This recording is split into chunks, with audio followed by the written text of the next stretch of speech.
Triller, the company behind the Jake Paul Ben Askren fight that went out on pay-per-view, has dropped H3 podcast from their lawsuit again.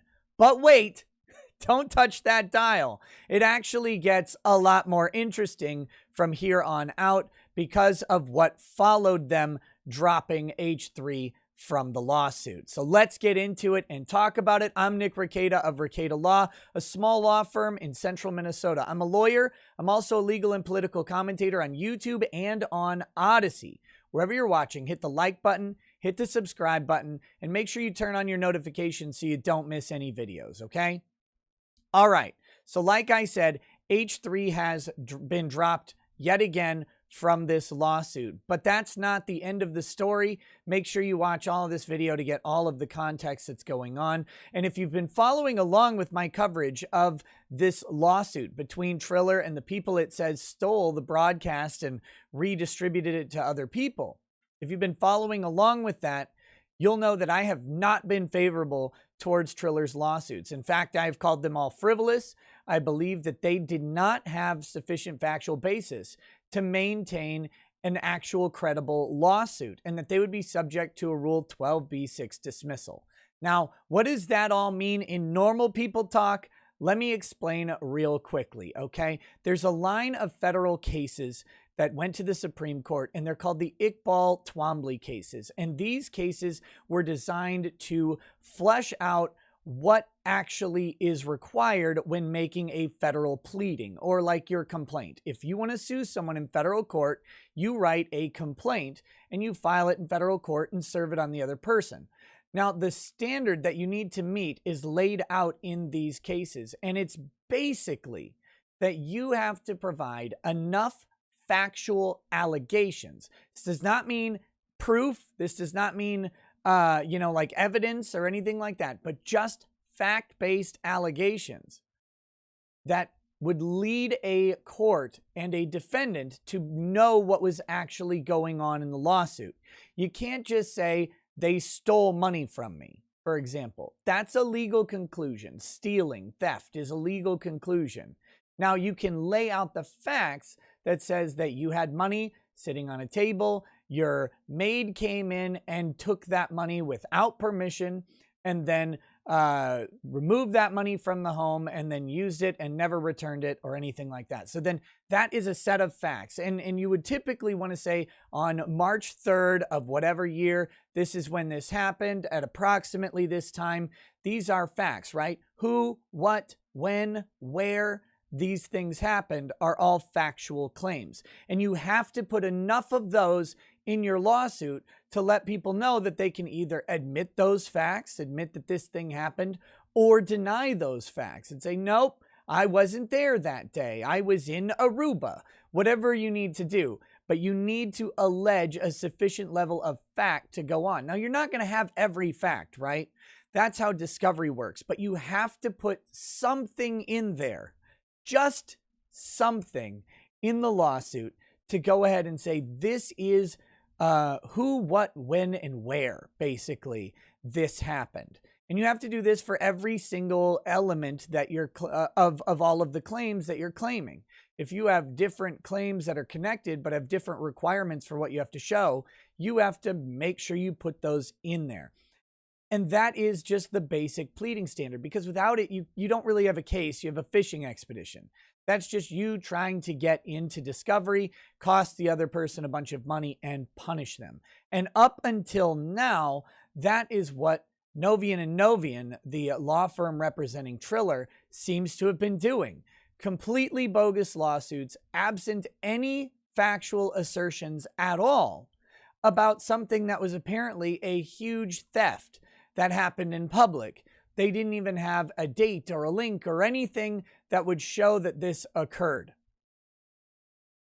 And so their first lawsuit was a disaster. It was dismissed without prejudice by a judge. They refiled that lawsuit against H3 podcast. And then now they have dropped H3 podcast, but amended the complaint. And the new amended complaint doesn't go after H3 podcast. It goes after a corporate entity called Ted, and it goes after two corporate officers of that entity. Ethan Klein and Hila Klein, Ethan being the CEO and Hila being the secretary of the organization. So they are now going after Ted, Ethan Klein, and Hila Klein. They have a new complaint. We're not going to go through all of it because it's very, very similar to the other complaints and is possibly still deficient. But I want to applaud them on something. They finally put a fact into the lawsuit. One fact to rule them all and hopefully in the darkness bind them. That's what they seem to be going for here. Let's take a peek. Here's the complaint. It's 15 pages. It's 15 mostly informational pages. But finally, they included a factual thing, a screenshot from H3 Podcast. Remember, this theft happened in public on a channel with 4 million subscribers. This video has over 1 million views at the time of the screenshot, and it's a 2-hour-long podcast. But they finally found a fact to put on here. They didn't write it out very well, but at least they've got a screenshot. At least that screenshot has a date and a timestamp and a little circle indicating what's going on. But let's talk about this. So the allegation now, and this is where it starts to get ludicrous. And I'll show you why it's ludicrous in a minute, but it might be enough. I don't know, man. This is still really, really thin, but it's better. You're gonna get there, guys. I know it. I believe in you. I know you can do it. But here's what they're alleging. Okay, so here you have Ethan Klein in the bottom right corner. He is viewing or observing this fight between Jake Paul and Ben Askren. This fight is actually an unlisted YouTube video, and they're showing that they broadcast the link to the unlisted YouTube video, and they're saying that this was them streaming either in whole or in substantial part the event without accompanying commentary. All right. Now, let's take a look at what's going on here. We've got a couple different videos. I got to check and see where we are. Oh God, it's horrible. So here we go. Here's the spot from the actual document. Here's roughly the same spot where we've got, again, in the corner here, we've got Ethan, and he is watching this Jake Paul, Ben Askren fight. And he does show the knockout moment. He shows about a minute or 2 minutes of the video on here, but there is a sufficient amount of commentary both before, during, and after the fight, talking about the lunacy of the Paul brothers boxing people who are not in shape to be boxing, retired fighters who are not in fighting form, Ben Askren, who is not a boxer. He has a lot of commentary about it. So we don't get to the part where they say that this is presented without any commentary or transformative work from this video, from the podcast itself. That is not actually what they're alleging. I want to point that out because it's very, very important. They're alleging that the infringement occurred in the unlisted video, in which they stole and rebroadcast the unlisted video. Now, the unlisted video is 13 minutes and 56 seconds. I don't know how long the Triller broadcast actually was. We've got 13 minutes and 56 seconds of video in this thing. And on the podcast itself, they show just a couple minutes of it. So someone clipped out this section and put it in this unlisted video for them. Now, because they have the link visible, the allegation in the document is that this unlisted video is the illegal distribution that they showed upwards of 1 million times. Now, if you look down here in the shot, it's kind of small, so it's hard to see, but it says there are 2 views on it at the time. but this would have been at the beginning. Now, I have painstakingly recreated this link in for the purposes of this video in a separate window, and here is where it goes. Video unavailable. You cannot actually view this. There is not any distribution currently going on with this video. That doesn't mean that there wasn't. And so what they may be able to do is use the existing screenshot to go ahead and get discovery information about the number of views on that video and possibly where those views came from. You know, they could get that information through YouTube, maybe even from H3. H3 may still have that video in their, analytics. I don't know, but that video is not available at this time. So they're alleging that up to 1 million people watched this thing through the unlisted video by recreating, by typing in the YouTube link to the unlisted video manually. That's the allegation. If that sounds like a pretty bad allegation, it is. It's not really that good of an allegation. But they have to make it because the video that's shown here in the actual podcast, the video that's shown there is it's very short and it's fraught with commentary. Is it fair use? That's a more complicated question. Is the knockout between Jake Paul and Ben Askren, is that the heart of the matter? It's hard to say. Maybe it is, maybe not. But that is a much more complicated question. And you've got the complicating factors of all of the commentary around it. And is it necessary even to show this heart of the work, even if it is the heart of the work, is it necessary for the criticism and commentary that's being made? None of these factors are individually exclusive in fair use. They get really, really complicated. But that being said, there it is. There is a significant amount of commentary going on. Ethan is criticizing it the whole time. And to remind people, like listening to him talk about this was torture for me. I do not consume his content. I don't find it to be beneficial or useful or good. It's not my thing. It's not my thing. So I'm not like defending Ethan Klein because I want him to like me. I don't, never watched his show.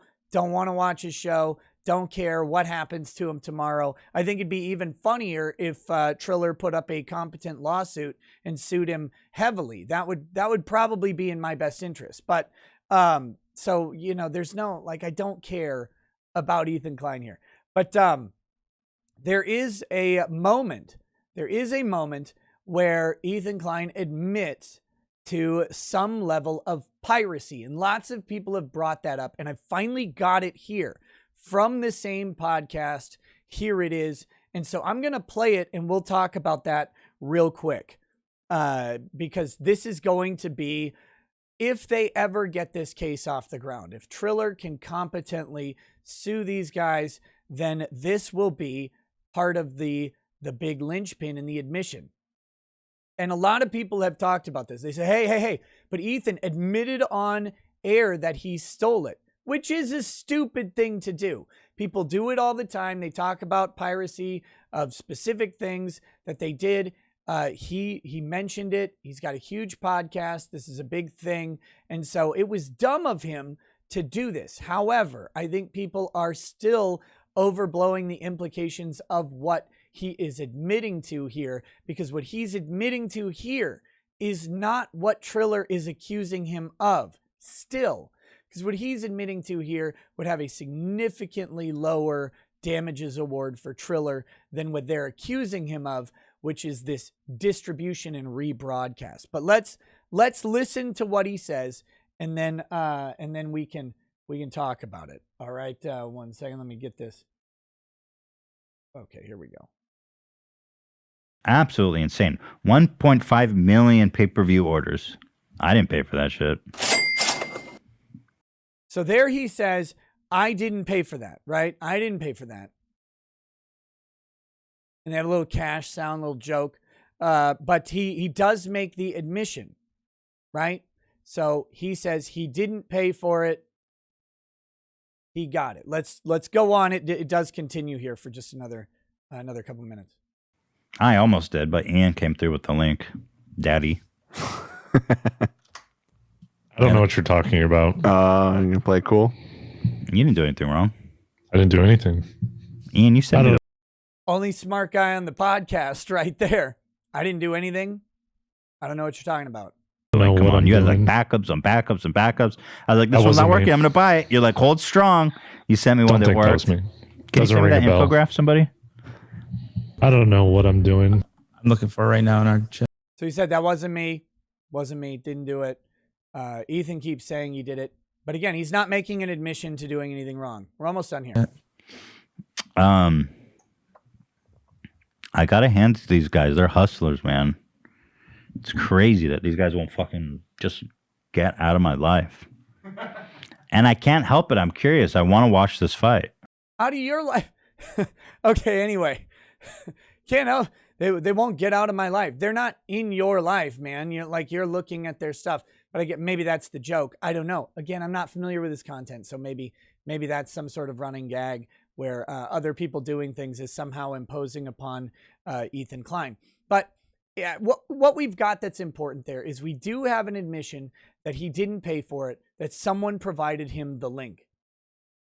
That goes against everything Triller has accused Ethan Klein of in this lawsuit. They accused him of buying the link, like of buying a license and distributing it. Well, that admission, if they run with that, certainly defeats that entire thing. It also defeats one of the elements of knowingly violating the terms of the agreement. The license agreement to actually watch the content includes a thing that says you will not broadcast or rebroadcast or redistribute it. Well, if he didn't sign that agreement, then he didn't willfully do that, and that could significantly impact damages on some of the claims as well. But what ultimately occurred, as far as we can tell, is that maybe Ethan Klein admitted to watching illegally the fight. He's not admitted to the redistribution, and their redistribution theory is pretty tenuous at this point. It's the idea that they provided this unlisted video link to the masses. What we don't know, however, is if that unlisted video link actually survived the production of the podcast. It's very possible that unlisted video was made private the moment they took it off the screen and that no views were garnered from it. We have no idea, but we do know that they likely wouldn't have made any money from that unlisted video link unless a significant amount of people used it and it was monetized. But if they made an unlisted video link to use for a clip segment on the show, I'm guessing they probably didn't monetize it. Who knows? Who knows? It seems like something they maybe wouldn't do. We don't actually even know if that was on their channel. That's another problem with the unlisted video link is we're not actually sure. I don't believe from the context on the screen, we don't even see what channel that was on. It just says Jake Knockout, 2 views. April 18th, 2021. It could have been on the H3 video page. It could have been somewhere else. That could be someone else's unlisted video. They said, hey, I cut out that section of the Paul fight for you and sent it into Ethan or to his team to review. We don't know. And the current lawsuit doesn't allege any of the facts around that. That being said, finally, in summary, I do want to credit Triller for actually putting a fact in the lawsuit. Is it going to be enough? Man, I don't think that it is, but it's something. It's something. If they decide to amend the complaint and add more and really round out the claims with an appropriate fact section that even that says when they aired this, like they just have a screenshot. And I can't stress enough that that's the only fact that they have. Now, they did do a deconstruction on how the TED entity works out and how it's just a shell corporation. Ethan and Hila Klein should be personally liable, and they have some nice theories in there. We'll have to see how those round out as discovery goes on. But for now, we're still at the place of, can they get past this first hurdle? They've included one screenshot that has a couple facts. Those facts sort of go to supporting some of the information, but they really should be putting in quotes. They really should be talking about his admission. They should have time-stamped his admission to stealing it and put it in the document. They really should have more in there than what they've got, in my humble opinion. We'll see where this goes. I'm waiting for it. Ethan and Hila Klein have been served in this lawsuit now, so we will see a response at some point, and I think that response is going to very obviously be a Rule 12b6 motion to dismiss, but we'll have to wait and see. I'll be following along. Make sure you catch my other H3 coverage with this Triller lawsuit, and until then, peace. Peace.